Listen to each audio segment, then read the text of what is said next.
जल्दी निकलो घर से बाहर। जी फरमाइए।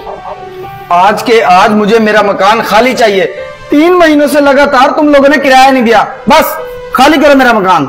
देखिए आप थोड़ा सा और इंतजार कर लीजिए, हम आपका घर खाली कर देंगे। पिछले 3 महीनों से मेरे शोहर घर आए ही नहीं है।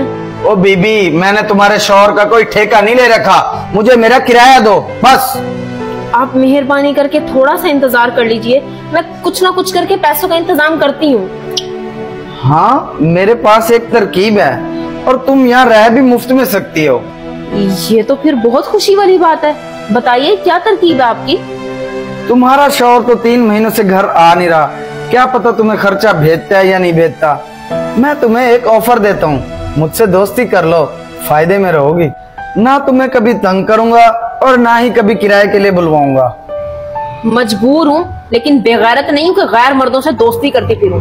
2 दिन के बाद आ जाना, तुम्हें तुम्हारा घर खाली मिलेगा। तुम मालिक मकान हो इसीलिए सही सलामत खड़े हो, किसी और ने की बात की होती तो थप्पड़ों से मुंह लाल कर देती। अरे इतना भड़क क्यों रही हो, तुम्हारे फायदे की बात है, कर लो दोस्ती।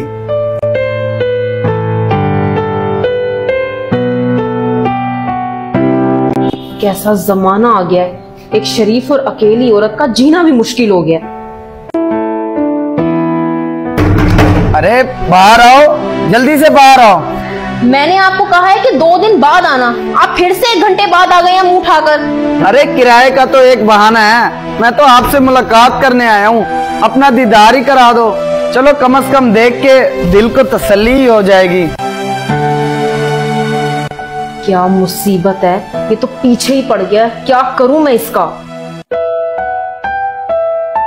जाते हो या मैं पुलिस को कॉल करूं कि कोई शख्स मुझे तंग कर रहा है बार बार। अरे ये तो कुछ ज्यादा ही भड़क रही है, इससे पहले कि इमरान तेरी बेइज्जती हो, भाग ले।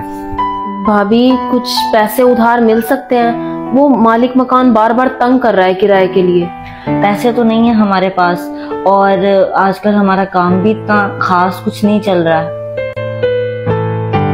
और तुम्हारा शौहर 3 महीने से नहीं आया, अब तक तो उसे चक्कर लगा लेना चाहिए था। पता नहीं कौन सी ऐसी नौकरी करता है कि घर में चक्कर लगाने को टाइम ही नहीं है उसके पास। काफी देर हो गई है उसने चक्कर नहीं लगाया। मुझे तो अब डर लगता है कहीं उसने बाहर ही शादी ना कर रखी हो। अरे नहीं नहीं, तुम्हारा वहम हो सकता है, क्योंकि मुझे तो नहीं लगता, वो निहायत ही शरीफ इंसान है। अच्छा मैं चलती हूँ, आज दूसरा दिन है, मालिक मकान वापिस आएगा किराया मांगने के लिए। लगता है घर ही खाली करना पड़ेगा और सड़क पे ही जिंदगी गुजारनी पड़ेगी अब।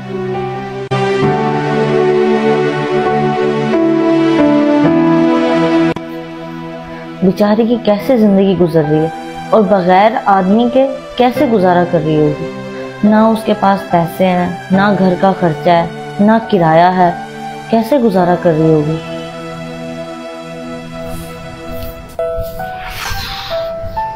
मैं आप ही का इंतजार कर रही थी, आपका घर मैंने खाली कर दिया है, आप चाहे तो देख सकते हैं। अब आपका घर खाली है, मैं कोई ना कोई कामकाज करके आपका 3 महीने का किराया अदा कर दूंगी। नहीं नहीं, अब घर खाली करने की तुम्हें कोई जरूरत नहीं है। तुमने मुझे कभी बताया नहीं कि तुम्हारे शौहर आर्मी में होते हैं। हा? क्या वो आर्मी में जॉब करते हैं? हाँ, क्यों तुम्हें नहीं पता इस बात का? और बड़े ही अफसोस की बात है, 3 महीने पहले ही वो शहीद हो चुके हैं। क्या? लेकिन उन्होंने मुझे कभी नहीं बताया कि वो आर्मी में जॉब करते हैं। मुझे आज ही पता चला इस बात का, वो भी अब्बू से। वो भी पिछले 3 महीनों से गए हुए थे। और आज से ये आपका अपना मकान है, इसे अपना घर समझें। और अब से आपको किराया देने की कोई जरूरत नहीं है, अब से आप ही इस घर की मालकिन हैं। और मैंने आपके साथ जो भी किया जाने अनजाने में किया, और मेरी गलती को नजरअंदाज कर दें। मुझे नहीं पता था कि आप एक शहीद की बीवी हैं। ठीक है, अब मैं चलता हूँ, आप अपना ख्याल रखिएगा। जीते जी तो कुछ ना देकर गया, मरने के बाद सब कुछ दे गया। अल्लाह उसकी कुर्बानी कबूल करे जो उसने वतन के लिए दी है।